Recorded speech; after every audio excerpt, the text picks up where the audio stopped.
Students, आज हम economic development का टॉपिक 4 स्टार्ट करेंगे जिसमें हम 8 थ्योरीज ऑफ इकोनॉमिक डेवलपमेंट करेंगे। तो 8 थ्योरीज में कौन कौन सी आएंगी? फर्स्ट थ्योरी आएगी एडम स्मिथ की, सेकंड हम करेंगे माल्थस की, third David Ricardo, fourth Schumpeter, fifth Rostow model, sixth Lewis theory, seventh है फाई एंड रेनिस थ्योरी और एट्थ है कार्ल मार्क्स की थ्योरी। तो अब हम इनको वन बाय वन स्टार्ट करते हैं। तो सबसे पहले हमारे पास आती है एडम स्मिथ की थ्योरी। एडम स्मिथ की थ्योरी को करने से पहले हम इसका थोड़ा सा ब्रीफ कर लेते हैं कि एक्चुअल में इस थ्योरी में क्या कहा गया था।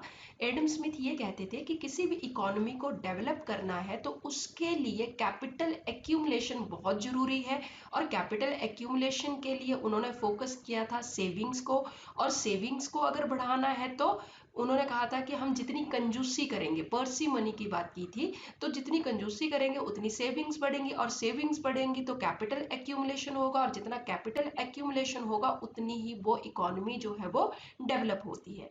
तो अब हम करते हैं इस थ्योरी को डिटेल में। अब देखिए, सबसे पहले एडम स्मिथ ने ये जो थ्योरी दी थी उसके लिए एडम स्मिथ ने एक बुक लिखी थी जिसका नाम था an inquiry into nature and causes of wealth of nation, जो कि पब्लिश हुई थी 1776 में। हमें ये भी याद रखना है क्योंकि यूजीसी नेट में कई बार बुक का नाम भी पूछ लेते हैं कि ये वाला जो हमारा बुक है ये किसने दिया था। तो an inquiry into the nature and causes of wealth of nation किसने दिया था? एडम स्मिथ ने दिया था। कब दिया था? 1776 में दिया था। और उन्होंने सप्लाई साइड की बात की थी ग्रोथ के लिए। अब जो एडम स्मिथ थे उन्होंने परफेक्ट कंपटीशन की बात की थी कि जब एक इकोनॉमी है तो वहां पे क्या पाया जा रहा है? परफेक्ट कंपटीशन है मार्केट में। अब हमने जैसे कि कहा कि एडम स्मिथ जो मेन फोकस करते थे वो करते थे कि कैपिटल एक्यूमुलेशन के ऊपर। और कैपिटल एक्यूमुलेशन कैसे होगा? अगर हम सेविंग्स को इंक्रीज करेंगे, और सेविंग्स को इंक्रीज करने के लिए उन्होंने स्ट्रेस किसके ऊपर दिया था? पर्सी मनी। पर्सी मनी मीन्स कंजूसी। इसके ऊपर भी एक बार क्वेश्चन आ चुका है कॉम्पिटिटिव एग्जाम में, तो आपको पता होना चाहिए पर्सी मनी का जो कंसेप्ट मेन फोकस किया था तो किसने किया था? एडम स्मिथ ने। अब एडम स्मिथ जो है वो ये कहते थे, according to Adam Smith, wealth is considered as the index of country's prosperity. मतलब वेल्थ जो है वो एक इकोनॉमी की प्रोस्पेरिटी का मेन इंडेक्स माना जाता है, और उस वेल्थ को अगर इंक्रीज करना है तो उसको इंक्रीज करने के लिए उस इकोनॉमी को ज्यादा से ज्यादा प्रोडक्शन करनी पड़ेगी। अब लास्ट में हम देखते हैं कि उन्होंने एक और चीज कही थी। एडम स्मिथ ने डिवीजन ऑफ लेबर की बात की थी। उन्होंने कहा था कि लेबर को डिवाइड कर दो, जिसको जो जिस काम में एफिशिएंट है उसको वो ही काम दो। जितना डिवीजन ऑफ लेबर ज्यादा होगा उतना ही स्पेशलाइजेशन बढ़ेगा, और जितना स्पेशलाइजेशन ऑफ वर्कर्स बढ़ेगा उतनी ही एक इकोनॉमी में ओवरऑल प्रोडक्टिविटी इंक्रीज होगी।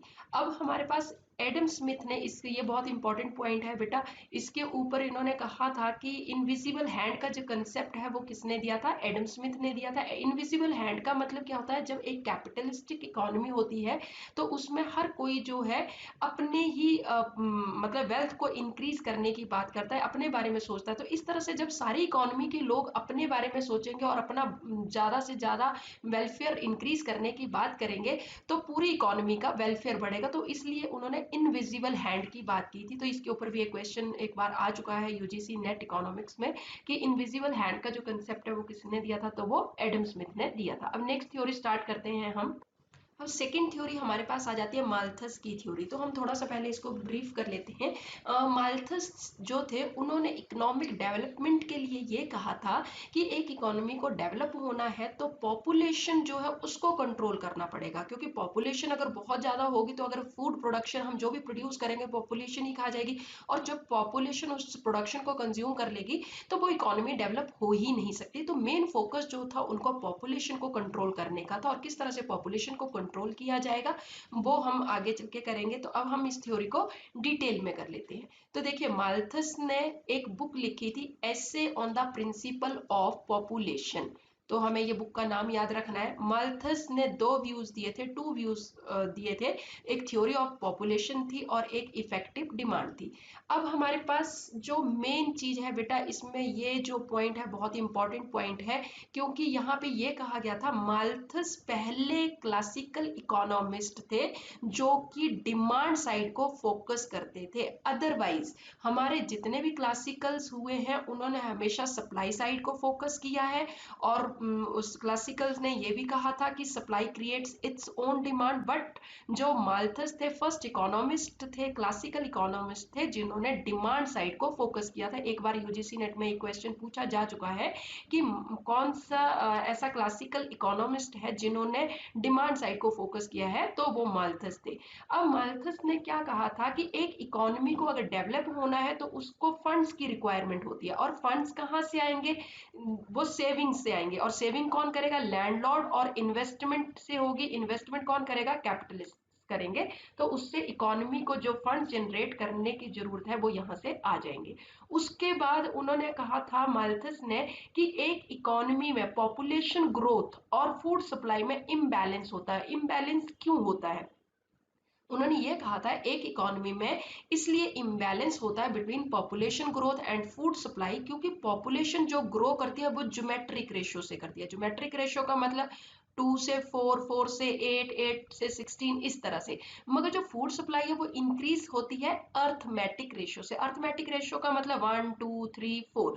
तो फूड सप्लाई तो धीरे धीरे इंक्रीज होगी, बट जो पॉपुलेशन ग्रो करेगी वो बहुत जल्दी जल्दी ग्रो करेगी, तो इसलिए इम्बैलेंस हो जाएगा। उसके बाद माल्थस ने ये कहा था कि हमारे पास जब टेक्निकल प्रोग्रेस होगी एक इकोनॉमी में तो उससे पर कैपिटा इनकम इंक्रीज हो जाएगी। अब पर कैपिटा इनकम जब इंक्रीज होगी तो टेक्नोलॉजी, देखिए टेक्नोलॉजी इंक्रीज होगी, टेक्नोलॉजी के इंक्रीज होने से पर कैपिटा इनकम इंक्रीज होगी। पर कैपिटा इनकम जब किसी की इंक्रीज होती है तो वहां पे बर्थ रेशियो बढ़ जाएगी, और बर्थ रेट बढ़ने से क्या होगा, पॉपुलेशन इंक्रीज होगी। और जो पॉपुलेशन इंक्रीज होगी प्रोडक्शन भी इंक्रीज होगी, मगर पॉपुलेशन ज्यादा इंक्रीज होगी प्रोडक्शन से, और जो पॉपुलेशन इंक्रीज होगी हो रही है वो उस प्रोडक्शन को कंज्यूम कर लेगी, और फिर से जो वहां की इकोनॉमी है वो कहाँ पे आ जाएगी, इनकम उनकी आ जाएगी सबसिस्टेंस लेवल पे आ जाएगी। उसके बाद माल्थस ने एक और चीज कही थी, बहुत इंपॉर्टेंट पॉइंट है। माल्थस ने ये कहा था कि एक इकोनॉमी में पॉपुलेशन एवरी 25 ईयर्स के बाद जो है वो डबल हो जाती है। तो इसके ऊपर भी एक बार क्वेश्चन आ चुका है, तो आपको ये बहुत अच्छे से करना है। उसके बाद माल्थस ने बात की थी कि हम पॉपुलेशन को कंट्रोल करें तो कैसे करें, तो दो तरीके हैं पॉपुलेशन को कंट्रोल करने के। फर्स्ट पॉजिटिव चेक्स और दूसरा प्रिवेंटिव चेक्स। तो पॉजिटिव चेक्स जो है उसमें नेचुरल डिजास्टर आते हैं, लाइक फ्लड आ गया, वॉर हो गया, अर्थक्वेक वगैरह आ गए, तो उससे पॉपुलेशन अपने आप ही कंट्रोल हो जाएगी। और दूसरा प्रिवेंटिव मेजर्स की बात की थी। प्रिवेंटिव मेजर्स का मतलब है कि लेट मैरिज करें, फैमिली प्लानिंग करें, सेलिबेसी एक्सेट्रा, तो इससे भी जो है पॉपुलेशन कंट्रोल हो जाएगी। और जितनी पॉपुलेशन कंट्रोल होगी उतनी ही एक इकोनॉमी जो है वो डेवलप होगी। नेक्स्ट थ्योरी हमारी आती है थर्ड, डेविड रिकार्डो की थ्योरी। अब डेविड रिकार्डो ने कौन सी बुक दी थी, principle of political economy and taxation. अब हमारे पास जो रिकार्डो थे उन्होंने मेन जो कंसेप्ट दिया था, उनका जो मेन कंट्रीब्यूशन है उनके कंसेप्ट को लेके वो कौन सा था, डिमिनिशिंग रिटर्न टू लैंड। अब डेविड रिकार्डो की जो थ्योरी थी वो किसके ऊपर बेस्ड थी, माल्थस की थ्योरी के ऊपर बेस्ड थी। According to Ricardo, wage rate is determined by minimum subsistence level and not by the marginal productivity of labor। अब ये बहुत इंपॉर्टेंट पॉइंट है। अब देखिए यहाँ पे रिकार्डो ने ये कहा था कि जब किसी की कोई भी वर्कर है उनकी वेजेस को डिसाइड करना है तो उनके सबसिस्टेंस लेवल पे उनकी जो वेजेस हैं वो डिसाइड की जाती हैं, ना कि मार्जिनल प्रोडक्टिविटी। उनकी प्रोडक्टिविटी जो मार्जिनल प्रोडक्टिविटी ऑफ लेबर है उसके बेस को नहीं लिया जाता हमारी वेजेस को डिसाइड करने के लिए। किसको बेस लिया जाता है, अगर हम देते हैं तो किसके उससे देते हैं, मिनिमम सबसिस्टेंस लेवल के ऊपर डिटरमाइन किया जाता है। तो ये बहुत इंपॉर्टेंट पॉइंट है कि वैसे तो हमने मार्जिनल प्रोडक्टिविटी थ्योरी पढ़ी है जिसमें ये कहा जाता है कि लेबर को जब भी पे की जाएंगी वेजेस, मार्जिनल प्रोडक्टिविटी जहां पे इक्वल हो जाएगी वहां पे हम तय कर देंगे वेजेस। मगर रिकार्डो ने ये कहा था कि वेजेस को वहां पे तय किया जाएगा जहां पे हमारी मिनिमम सबसिस्टेंस लेवल होगा, ना कि मार्जिनल प्रोडक्टिविटी ऑफ लेबर को देखा जाएगा। अब उसके बाद डेविड रिकार्डो ने ये कहा था कि शॉर्ट रन में तो वेज रेट क्या है, इंक्रीज या डिक्रीज हो सकता है, मतलब कम ज्यादा दे सकते हो, बट लॉन्ग रन में जब भी रहेगा वो सबसिस्टेंस लेवल के इक्वल ही रहेगा वेज रेट। उसके बाद डेविड रिकार्डो ने परफेक्ट कॉम्पिटिशन की बात की थी, और लैंड जो है डिमिनिशिंग रिटर्न टू फैक्टर की बात की थी, ये बहुत इंपॉर्टेंट पॉइंट है, इसको बहुत अच्छे से करना है हमने। और उन्होंने सप्लाई ऑफ लैंड जो है फिक्स्ड कहा था। लेबर एंड जो कैपिटल है वो दोनों क्या है, वेरिएबल इनपुट्स है, कैपिटल एक्यूमुलेशन से प्रॉफिट अकर होते हैं। और उन्होंने परफेक्ट कंपटीशन की बात की थी। अब नेक्स्ट थ्योरी हमारे पास आ जाती है, नेक्स्ट थ्योरी हमारे पास आती है शुम्पिटर की थ्योरी। तो शुम्पिटर की थ्योरी को हम पहले थोड़ा सा ब्रीफ कर लेते हैं कि शुम्पिटर ने ये कहा था, जो मेन उनका फोकस था वो इनोवेशंस के ऊपर था। उन्होंने ये कहा था कि अगर एक इकोनॉमी को डेवलप होना है तो इनोवेशंस का होना जरूरी है। अगर इनोवेशंस नहीं होंगी तो वो इकोनॉमी क्या होगी, एक स्टैटिक इकोनॉमी होगी। और जिस इकोनॉमी में ठहराव हो जाएगा, जो पहले से चला रहा है सालों से वो भी चलता ही रहेगा अगर लगातार, तो वो इकोनॉमी कभी डेवलप नहीं हो सकती है। तो उन्होंने मेन फोकस किया था एक इकोनॉमी को डेवलप होने के लिए इनोवेशंस के ऊपर। अब हम इसको डिटेल में कर लेते हैं। तो शुम्पिटर जो थे, he has given an complete analysis of origin, operation and evaluation of capitalist system. वो ग्रेट एडमायरर थे ऑफ कैपिटलिस्ट सिस्टम।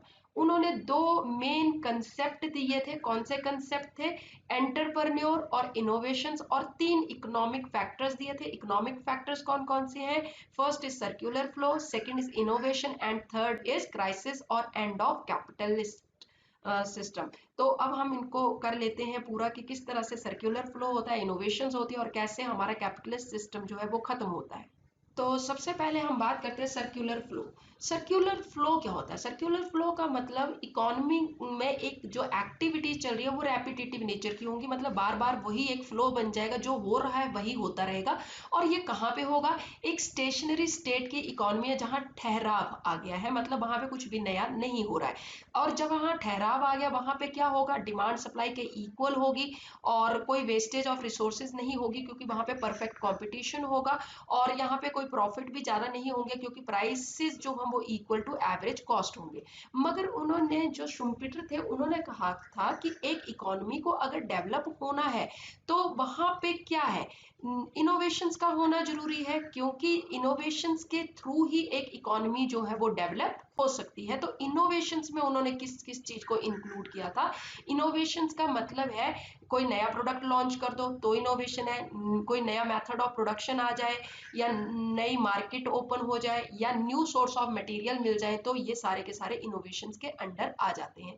तो यहाँ पे सर्कुलर फ्लो की बात की गई थी कि एक इकोनॉमी है उसमें सर्कुलर फ्लो है तो वो रेपिटेटिव नेचर का है, और जहाँ रेपिटेशन हो रही है तो वहां पे इकोनॉमी को डेवलप होने के कोई चांसेस नहीं है। तो अगर इकोनॉमी को डेवलप होना तो वहां इनोवेशंस को मेन फोकस किया गया था। अब हमारे पास आ जाता है दूसरा जो कंसेप्ट था वो एंटरप्रेन्योर। एंटरप्रेन्योर कौन होगा, एक ओनर। जो हमारा जो एंटरप्रेन्योर होगा वही तो इनोवेशंस के ऊपर फोकस करेगा। तो एंटरप्रेन्योर क्या है, एंटरप्रेन्योर जो है सेंट्रल प्लेस जो है प्ले करता है in the development process, because he initiate development in a society and carries it forward.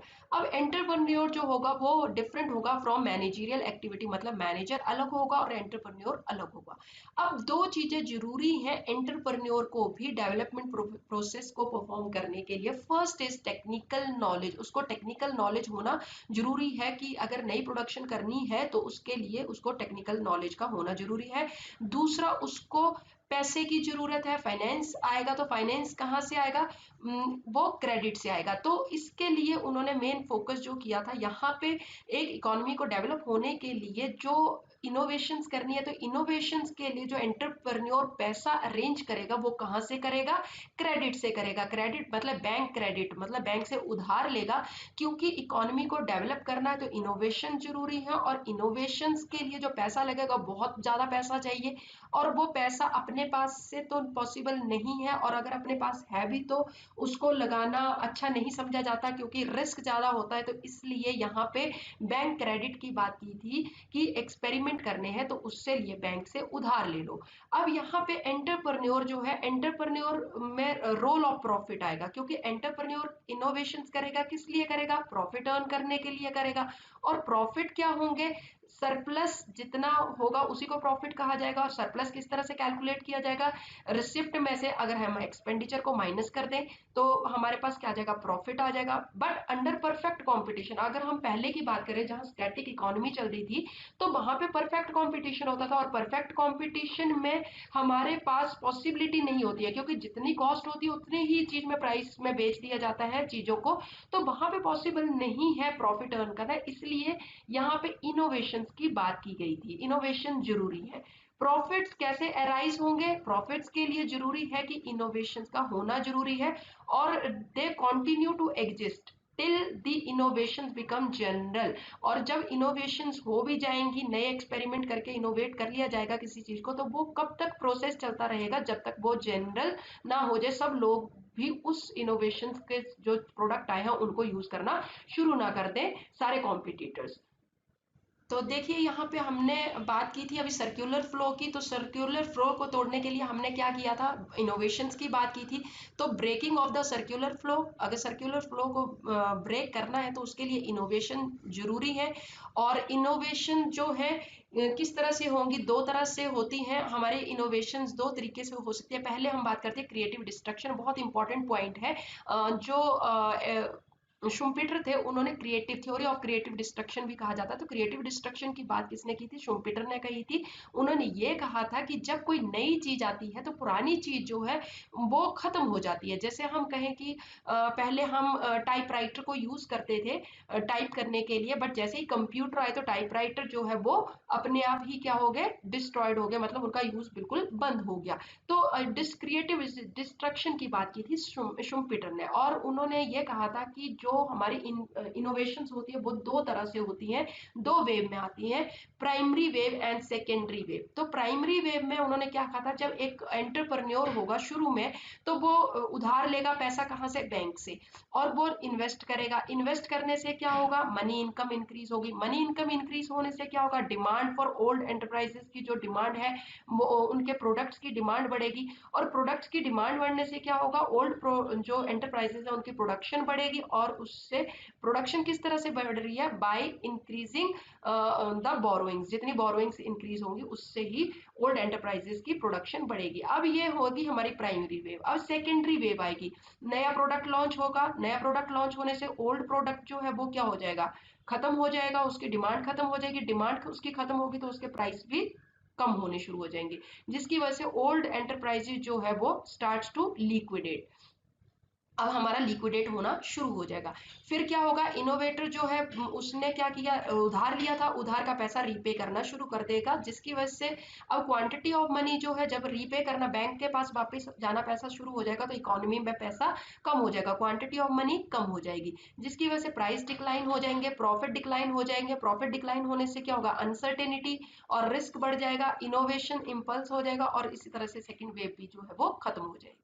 फिर लास्ट में उन्होंने बात की थी कैपिटलिज्म जो है, जो हमने बात किया इनोवेशंस की, तो कैपिटलिस्टिक इकोनॉमी बन गई जहाँ पे एंटरप्रेन्योर का ही सब जो इनोवेशंस कर रहा है उसी की वजह से इकोनॉमी डेवलप हो रही है, तो उसी का एक तरह से राज हो गया पूरी इकोनॉमी के ऊपर। तो एक टाइम ऐसा आ जाता है जब उसको जो है कैपिटलिज्म खत्म हो जाता है और सोशलिज्म में चेंज हो जाता है। तो कैसे होगा कैपिटलिज्म खत्म, और ऑब्सिलेंस ऑफ एंटरप्रेन्योर फंक्शन, तो जो एंटरप्रेन्योर फंक्शन जो उन्होंने इनोवेशंस की थी वो खत्म होनी शुरू होगी, destruction of institutional framework of capitalism खत्म हो गया, और destruction of protecting political system. तो इस तरह से हमारा कैपिटलिज्म जो है वो खत्म हो जाएगा। तो ये शुम्पेटर की थ्योरी थी।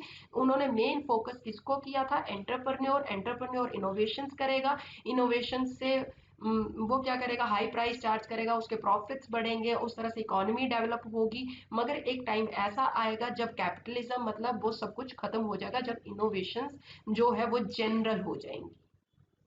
नेक्स्ट फिफ्थ मॉडल है जो हमारा रोस्टो मॉडल है।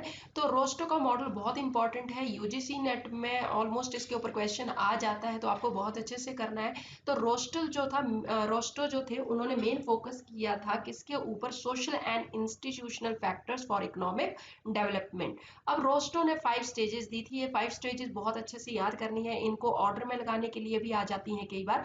तो सबसे पहले ट्रेडिशनल सोसाइटी, फिर दूसरी थी precondition for take off, फिर टेक ऑफ की है, उसके बाद ड्राइव टू मेच्योरिटी और उसके बाद ही age of high mass consumption. तो सबसे पहले हम देखते हैं ट्रेडिशनल सोसाइटी क्या होती है। ट्रेडिशनल सोसाइटी वो होती है जहाँ पे बिल्कुल ही लोग जो है सिर्फ खाने पीने के बारे में सोचते हैं, वो जंगलों में रहते हैं एक तरह से, या फिर वो हंटिंग के ऊपर ही क्या है वो डिपेंडेंट रहते हैं फॉर सर्वाइव, और बैकवर्ड इकोनॉमी होती है ये। ट्रेडिशनल सोसाइटी में जो इन्वेस्टमेंट लिमिट होती है वो बिलो 5% होती है ऑफ द नेशनल इनकम। ये इंपॉर्टेंट है क्योंकि इसके ऊपर क्वेश्चन पूछा जा सकता है कि ट्रेडिशनल सोसाइटी में इन्वेस्टमेंट लिमिट कितनी होती है, तो बिलो 5%, मतलब नेशनल इनकम का 5% से भी कम जो है वो इन्वेस्ट किया जाता है। और ये यहाँ पे इंडस्ट्रीज एक तरह से ग्रो होती है बट बहुत धीरे धीरे ग्रो होती हैं। उसके बाद हमारी आ जाती है next precondition for take off. Second जो हमारी है precondition for take off, यहाँ पे मैन्युफैक्चरिंग इंडस्ट्री जो है आनी शुरू हो जाती है, एक कंट्री जो है डेवलप होना शुरू हो जाती है। और यहाँ पे जो डिमिनिशिंग मेन है कि सेकंड स्टेज जो हमारी है precondition for take off, इसमें जो है डिमिनिशिंग रिटर्न टू स्केल जो है वो मतलब एक तरह से प्रिवेंट हो जाता है, मतलब कांस्टेंट, मतलब इसके बाद डिमिनिशिंग रिटर्न टू स्केल जो है थोड़े टाइम के लिए वो कम हो जाता है। और इसमें जो इन्वेस्टमेंट की लिमिट रहती है वो 5% से ऊपर होती है। अब आ जाती है हमारे पास थर्ड स्टेज। थर्ड स्टेज में क्या है, short period of intense activity where urbanisation increases. अब यहाँ पे क्या होता है, क्योंकि यहाँ पे इकोनॉमिक एक्टिविटीज बढ़नी शुरू हो जाती है, टेक्नोलॉजिकल प्रोसेस होनी शुरू हो जाती है, टेक्नोलॉजिकल प्रोग्रेस होने से क्या होगा, इंडस्ट्रियलाइजेशन बढ़ेगा, अर्बनाइजेशन, लोग शहरों की तरफ मूव करना शुरू कर देते हैं। तो यहाँ पे जो है एक सेक्टर की जब ग्रोथ होगी तो उससे दूसरे सेक्टर की भी ग्रोथ ऑटोमेटिकली होनी शुरू हो जाती है। यहाँ इस स्टेज को एक और नाम भी कहा जाता है, this stage is also known as dynamic economic growth stage. अब हमारे पास इसमें इन्वेस्टमेंट लिमिट जो होती है वो अबव 10% होती है। और इसमें एक बार जो क्वेश्चन पूछा गया यूजीसी नेट में कि इंडिया थर्ड स्टेज में कब आया था, टेक ऑफ की स्टेज में कब आया था, तो वो थर्ड 5 ईयर प्लान के अंडर जो है वो टेक ऑफ स्टेज में आया था। अब आ जाती है हमारे पास फोर्थ स्टेज। तो फोर्थ स्टेज में क्या कहा गया, इन दिस स्टेज इंडस्ट्री डाइवर्सिफाइज, मतलब यहाँ पे डाइवर्सी, इंडस्ट्रीज तो थर्ड स्टेज में बहुत डेवलप हो चुकी थी, अब डाइवर्सिफिकेशन होना शुरू हो जाता है। यहाँ पे इंफ्रास्ट्रक्चर के ऊपर ज्यादा फोकस किया जाता है। इंफ्रास्ट्रक्चर जितना ज्यादा अच्छा होगा उतनी ही life of standard of living भी अच्छा होना शुरू हो जाएगा। यहाँ पे इन्वेस्टमेंट लिमिट जो है वो कितनी होगी, 10 to 20% के बीच में रहेगी ऑफ नेशनल इनकम। और यहाँ पे generally it takes 60 years to shift from take off to drive to maturity stage.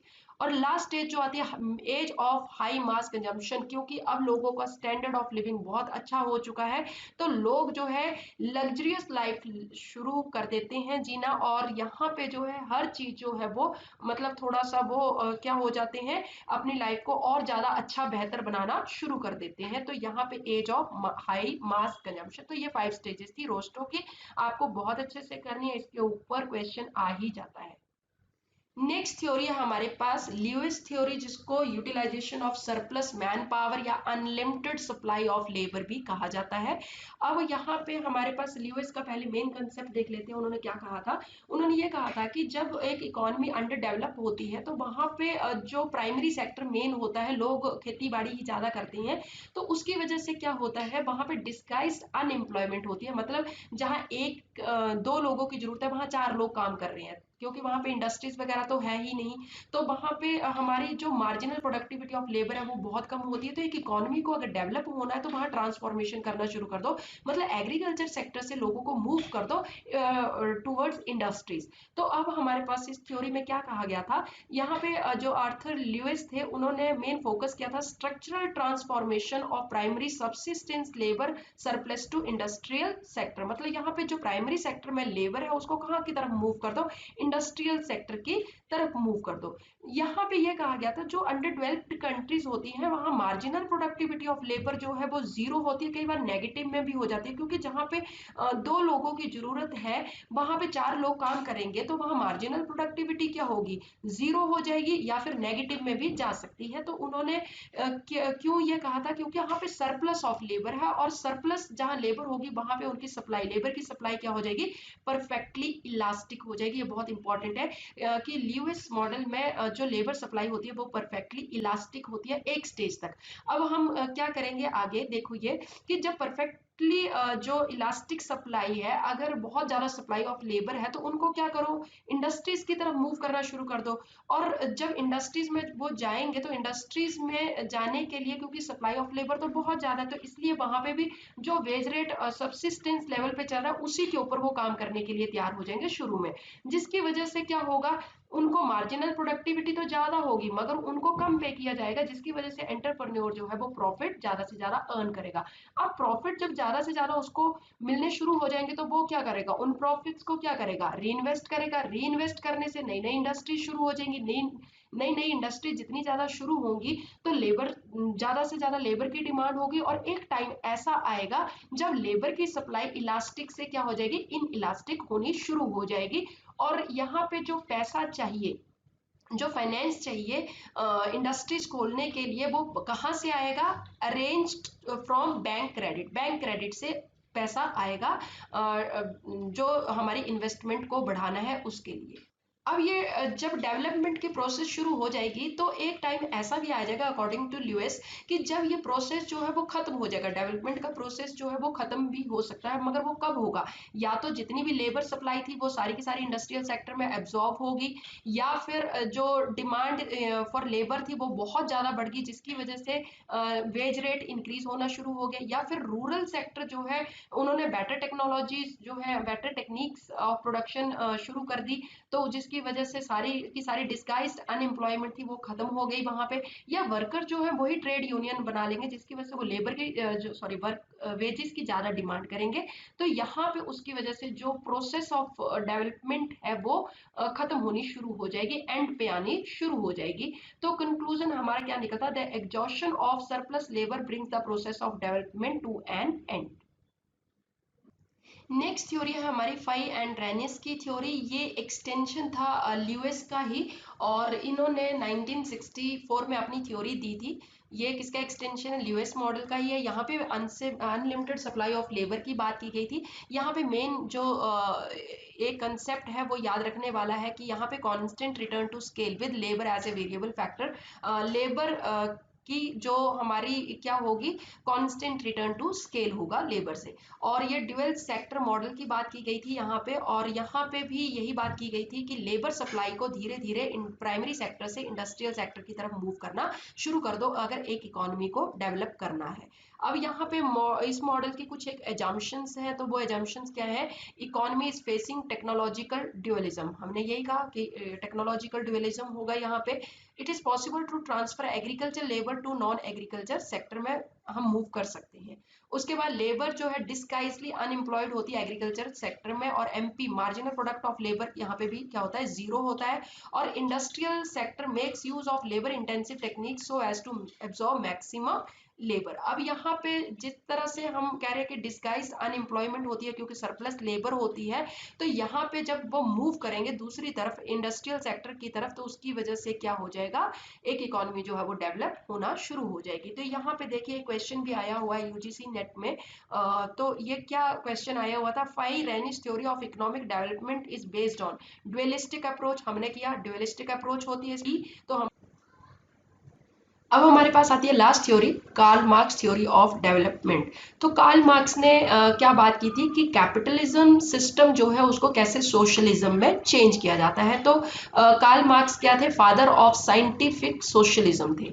अब कार्ल मार्क्स ने पहले हिस्टोरिकल स्टेज ऑफ ग्रोथ की बात करें तो उन्होंने 5 स्टेजेस ऑफ इकोनॉमिक डेवलपमेंट दी थी। प्रिमिटिव स्टेज में ये कहा गया था कि लोग जंगलों में रहते हैं और सर्वाइव के लिए वो हंटिंग वगैरह करते हैं। उसके बाद स्लेवरी स्टेज, यहाँ पे एक लैंडलॉर्ड होगा और जो भी उसके अंडर काम करेंगे वो सर्वेंट की तरह काम करेंगे। फिर फ्यूडलिज्म आया। फ्यूडलिज्म में क्या कहा गया कि जो लैंडलॉर्ड होगा वो उनको अपने जो उसके अंडर काम कर रहे हैं उनको वेज पेमेंट करेगा। उसके बाद कैपिटलिज्म आया। कैपिटलिज्म में क्या हुआ कि जो लैंडलॉर्ड होगा वो क्या करेगा, वर्कर्स को पेमेंट करेगा वेजेस, मगर क्या करेगा, फिक्स्ड वेजेस पे करेगा, और जो बाकी बचेगा वो अपने पास रख लेगा एज अ सरप्लस। उसके बाद सोशलिज्म मतलब कैपिटलिज्म भी खत्म हो जाता है, और उसके बाद जो कंट्रोल है वो गवर्नमेंट अपने हाथों में ले लेती है और सिर्फ वो लोगों के वेलफेयर के बारे में बात करती है। तो इस तरह से जो कार्ल मार्क्स की थ्योरी थी वो कैपिटलिज्म किस तरह से सोशलिज्म में चेंज होता है उसको पूरा एक्सप्लेन करती है। तो अब हम आगे इसको देख लेते हैं। तो यहाँ पे सबसे पहले थ्योरी ऑफ सरप्लस वैल्यू, ये मार्क्स ने दी थी, तो ये भी याद रखना कि सरप्लस वैल्यू की जो थ्योरी है वो किसने दी थी, कार्ल मार्क्स ने दी थी। अब ये मार्क्स ने क्या कहा था, labour is the only source of value, मतलब लेबर ही है जो मेन सोर्स ऑफ वैल्यू है, वो कौन है, लेबर है। अब एक इकोनॉमी जब प्रोडक्शन करेगी तो उसका जो प्रोडक्शन होगी, मतलब वैल्यू ऑफ आउटपुट होगी, वो तीन पार्ट्स में उन्होंने डिवाइड कर दी थी, कांस्टेंट कैपिटल, वेरिएबल कैपिटल और सरप्लस वैल्यू। कांस्टेंट कैपिटल का मतलब क्या है, रॉ मटेरियल, मशीनरी वगैरह जो यूज करेंगे उनको हम कहेंगे कांस्टेंट कैपिटल। दूसरा वेरिएबल कैपिटल, वेरिएबल कैपिटल कौन सी होगी, ह्यूमन कैपिटल, वर्कर्स वगैरह। और तीसरा क्या हो जाएगा, सरप्लस, सरप्लस क्या हो जाएगा, प्रॉफिट। तो देखिए टोटल प्रोडक्ट जो एक इकोनॉमी में प्रोड्यूस होगा उसको तीन पार्ट में डिवाइड कर दिया, C plus V plus S. तो बेटा हमें इक्वेशंस भी याद करनी है, क्योंकि इसके ऊपर भी एक दो बार क्वेश्चन पूछा जा चुका है कि सरप्लस वैल्यू या ऑर्गेनिक कंपोजिशन ऑफ कैपिटल किसके इक्वल होती है। तो देखिए प्राइस जो एक इकोनॉमी में प्रोडक्शन की गई उसका प्राइस किस तरह से डिसाइड होगा, C plus V plus S. अब सी प्लस वी तो क्या हो गया, प्रोडक्शन कॉस्ट होगी, क्योंकि लैंड और लेबर जितना लगा वो हमारा क्या हो गया, C plus V, cost of production, plus S क्या हो गया, किसका शेयर हो गया, प्रॉफिट का। तो इस तरह से हम एक जो भी प्रोडक्शन हो रही है उसका प्राइस इस तरह से तय कर दें। अब यहाँ पे सेकंड पॉइंट जो हमारा थर्ड पॉइंट आता है, exploitation of labour. Exploitation of labour क्यों होगा, क्योंकि हमने मेन फोकस किया यहाँ पे लेबर, जो भी प्रोडक्शन होगी वो लेबर के थ्रू होगी। अब लेबर जो प्रोडक्शन करेगी तो वर्कर्स को जो ओनर है वो कुछ एक पार्ट दे देगा और बाकी अपने पास रख लेगा एज अ प्रॉफिट, और जो अपने पास रखेगा उसी को क्या कहा जाएगा, एक्सप्लॉइटेशन ऑफ लेबर। अब कैपिटलिस्टिक का जो कैपिटलिस्ट है उसका मेन एम क्या है, टू इंक्रीज द सरप्लस, मतलब जो प्रॉफिट है उसको इंक्रीज करना।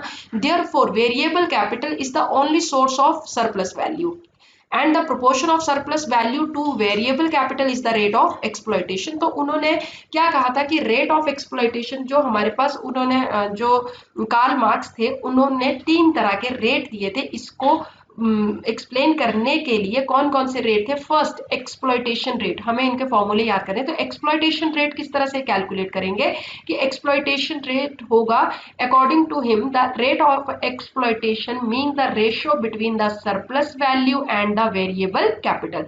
मतलब जितना सरप्लस होगा उसको किससे डिवाइड कर देंगे, वेरिएबल कैपिटल, तो इसकी रेशियो जो होगी वो रेट ऑफ एक्सप्लॉइटेशन बन जाएगा। क्योंकि हम यही कह रहे हैं कि वेरिएबल कैपिटल कौन थी, ह्यूमन कैपिटल थी। अब ह्यूमन जो वर्कर्स हैं, वर्कर्स से जितना ज्यादा आप काम करवाओगे और उसका जितना पार्ट आप अपने पास ओनर रख लेगा वो क्या हो जाएगा, उसका सरप्लस हो जाएगा, और जो सरप्लस होगा वही तो एक्सप्लॉइटेशन रेट हो जाएगा, क्योंकि वो वर्कर्स को ज्यादा देना चाहिए था मगर ओनर जो है वो अपने पास ज्यादा रख रहा है, तो इसलिए यहाँ पे एक्सप्लॉइटेशन की बात की जा रही है। दूसरा organic composition of capital. Organic composition of capital क्या होती है, रेशियो किस तरह से निकालते हैं, fixed capital to variable capital. अब ऑर्गेनिक कॉम्पोजिशन ऑफ कैपिटल किस तरह से निकलेगा, सी अपॉन वी, मतलब कांस्टेंट कैपिटल या फिक्स्ड कैपिटल जिसको बोलते हैं divided by variable capital, human capital जो है।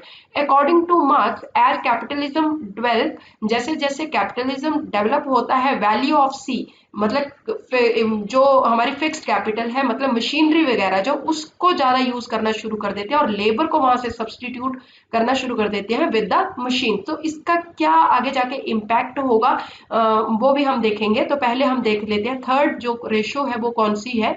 अब हमारे पास यहाँ पे थर्ड रेशियो जो आ जाती है, रेट ऑफ प्रॉफिट। अब रेट ऑफ प्रॉफिट कैसे आएगा, rate of profit is determined by organic composition of capital and rate of exploitation। तो हम किस तरह से कैलकुलेट कर सकते हैं इसको, R is equal to S upon C plus V, या rate of exploitation divided by organic composition plus 1। तो ये हमें फॉर्मूला भी याद रखना है। अब मार्क्स ने ये कहा था कि रेट ऑफ प्रॉफिट किससे डिटरमाइन होता है, by rate of exploitation and organic composition of capital. और कैपिटलिस्ट क्या है, इंक्रीज करना चाहेगा हमेशा किसको, सरप्लस को। But according to Marx, first two option, दो ऑप्शन दिए गए थे यहाँ पे, मार्क्स ने दिए थे कि किस तरह से एक्सप्लॉइट करके हम किस किस तरह से अपने जो है प्रॉफिट्स को बढ़ा सकते हैं। या तो लेबर के जो वर्किंग आवर्स है उनको बढ़ा दो, उस तरह से ज्यादा काम करवाओ तो सरप्लस बढ़ सकता है, प्रॉफिट बढ़ सकता है, या फिर उनको जितना देना चाहिए सब्सिस्टेंस लेवल से भी उनको वेजेस कम पे करो तो हमारे प्रॉफिट, जो ओनर है उसके प्रॉफिट्स बढ़ सकते हैं। और थर्ड, या तो टेक्नोलॉजी को इम्प्रूव करो। तो उन्होंने ये कहा था कि फर्स्ट टू ऑप्शंस की लेबर को को एक्सप्लॉइट करो, ज्यादा से ज्यादा उनसे काम करवाओ, या जो वेजेस है उसको कम से कम पे करो, सब्सिस्टेंस लेवल से भी कम पे करो, उन दोनों ऑप्शंस को उन्होंने ज्यादा कंसीडर नहीं किया था। उन्होंने कहा था कि ये शॉर्ट रन में तो पॉसिबल है बट लॉन्ग रन में पॉसिबल नहीं है। तो लॉन्ग रन में अगर आपको प्रॉफिट को बढ़ाना है तो ज्यादा से ज्यादा उन्होंने किसको फोकस किया था, to improve labour productivity. Labour productivity कैसे बढ़ेगी, थ्रू द टेक्नोलॉजी। तो टेक्नोलॉजी को मेन उन्होंने फोकस किया था। अब देखिए हमारे पास कैपिटल एक्यूमुलेशन होना शुरू हो जाएगा। कैपिटल एक्यूमुलेशन कैसे होगा, देखो कैपिटलिज्म बढ़ता चलेगा, कैपिटलिज्म के बढ़ने से क्या होगा, सारे के सारे जो कुछ एक लोगों के हाथ में सत्ता चली जाएगी, वेल्थ जो है tends to concentrate in fewer hands. उसके बाद क्या होगा, कैपिटलिस्ट जो है कम से कम पे करेगा वर्कर्स को, और ज्यादा से ज्यादा वो सरप्लस वैल्यू जो उसके पास रहेगी। अब क्योंकि वर्कर्स को सब्सिस्टेंस लेवल तक ही, मतलब जीने के लिए जितना पैसा जरूरी है खाने पीने के लिए उतना ही मिलेगा, तो वो सेव कहाँ कर पाएंगे, they can not save much. The exploitation of workers by capitalist who get all the surplus value result in a rise in the supply of capital. इसकी वजह से सप्लाई ऑफ कैपिटल बढ़नी शुरू हो जाएगी, मतलब कैपिटल एक्यूमुलेशन एक economy में ज्यादा से ज्यादा बढ़ना शुरू हो जाएगा। अब यहाँ पे इंडस्ट्रियल रिजर्व आर्मी, अब देखिए यहाँ पर इंडस्ट्रियल रिजर्व आर्मी ये बहुत इंपॉर्टेंट कंसेप्ट है, इसके ऊपर क्वेश्चन आ चुका है, या रिजर्व आर्मी ऑफ लेबर भी कहा जाता है। ये किसने दिया था, ये कार्ल मार्क्स ने दिया था। यहाँ पे क्या कहा गया है कि जो एक कैपिटलिस्ट है वो ज्यादा से ज्यादा प्रॉफिट को मैक्सिमाइज करना चाहता है, तो प्रॉफिट को मैक्सिमाइज करने के लिए उन्होंने बेस्ट ऑप्शन क्या माना था, टेक्नोलॉजिकल प्रोग्रेस। क्योंकि अब उसके पास प्रॉफिट बढ़ने शुरू हो गए तो वो टेक्नोलॉजिकल प्रोग्रेस करेगा, और जितनी टेक्नोलॉजिकल प्रोग्रेस होगी उसकी वजह से उतनी ही कैपिटल जो है वो ज्यादा यूज करेगा, मशीनरी ज्यादा यूज करेगा इंस्टेड ऑफ लेबर। अब लेबर जितनी कम यूज करेगा तो उसकी वजह से क्या होगा, सप्लाई ऑफ लेबर बढ़ जाएगी। सप्लाई ऑफ लेबर बढ़ेगी जिसको नाम क्या कहा जाएगा, इंडस्ट्रियल रिजर्व आर्मी। अब इंडस्ट्रियल रिजर्व आर्मी जितनी ज्यादा बढ़ेगी, सप्लाई ऑफ लेबर जितनी ज्यादा बढ़ेगी, तो वेज रेट क्या हो जाएगा, डिक्लाइन हो जाएगा। अब वेज रेट के डिक्लाइन होने से क्या होगा, process leads to increase the surplus value. Surplus value क्योंकि टेक्नोलॉजी ज्यादा अच्छी यूज कर रहा है तो सरप्लस वैल्यू बढ़ रही है, और उसकी वजह से कैपिटल फॉर्मेशन होगा और एक इकोनॉमी जो है वो डेवलपमेंट की और ज्यादा से ज्यादा जाना शुरू हो जाएगी। अब यहाँ पे फॉलिंग रेट ऑफ प्रॉफिट, अब मार्क्स ने ये भी कहा था जो प्रॉफिट इंक्रीज हो रहे हैं ये ज्यादा टाइम तक नहीं चल पाएंगे। क्यों नहीं चल पाएंगे, क्योंकि देखो जैसे जैसे नई मशीनरीज वगैरह आएंगी तो ऑर्गेनिक कॉम्पोजिशन ऑफ कैपिटल बढ़ेगा। ऑर्गेनिक कॉम्पोजिशन ऑफ कैपिटल का बढ़ने का मतलब क्या होगा कि हमारी कैपिटल एक्यूमुलेशन ज्यादा से ज्यादा हो रहा है, जिसकी वजह से क्या होगा, कॉम्पिटिशन आ जाएगा। कॉम्पिटिशन, नई नई चीजें आनी शुरू होगी, कॉम्पिटिशन आएगा, और जितना ज्यादा कॉम्पिटिशन आएगा स्मॉल जो कैपिटलिस्ट थे वो डिसअपियर होने शुरू हो जाएंगे। और टेक्नोलॉजी जितनी ज्यादा बढ़ेगी रिजर्व आर्मी भी उतनी ही ज्यादा बढ़ेगी, और जिसकी वजह से क्या होगा, वर्कर क्लास का बहुत बुरा हाल होना शुरू हो जाएगा, और क्योंकि उनको वेज रेट बहुत कम मिलेगा जिसकी वजह से क्लास कॉन्फ्लिक्ट होने शुरू हो जाएंगे। डिमांड कम होनी शुरू हो जाएगी क्योंकि लोगों के पास पैसा ही नहीं होगा तो डिमांड कम हो जाएगी। इन डिमांड कम होने से फिर वही प्रोसेस हमारा चल पड़ेगा, लैक ऑफ इन्वेस्टमेंट अपॉर्चुनिटीज हो जाएगा जिसकी वजह से प्रॉफिट फॉल होने शुरू हो जाएंगे। All such other social and economic factor cause the destruction of capitalism and emergence of socialism, जिसकी वजह से हमारे पास एंड में क्या होगा, जो कैपिटलिज्म सिस्टम है वो खत्म हो जाएगा और चेंज किस में हो जाएगा, सोशलिज्म में। क्योंकि गवर्नमेंट आ जाएगी, गवर्नमेंट अपने हाथ में सारी की सारी कंट्रोल ले लेगी और वो ज्यादा से ज्यादा क्या करेगी, वेलफेयर के ऊपर फोकस करेगी, जो वर्कर्स को बिल्कुल भी नहीं मिल पा रहा है उनके ऊपर फोकस करेगी।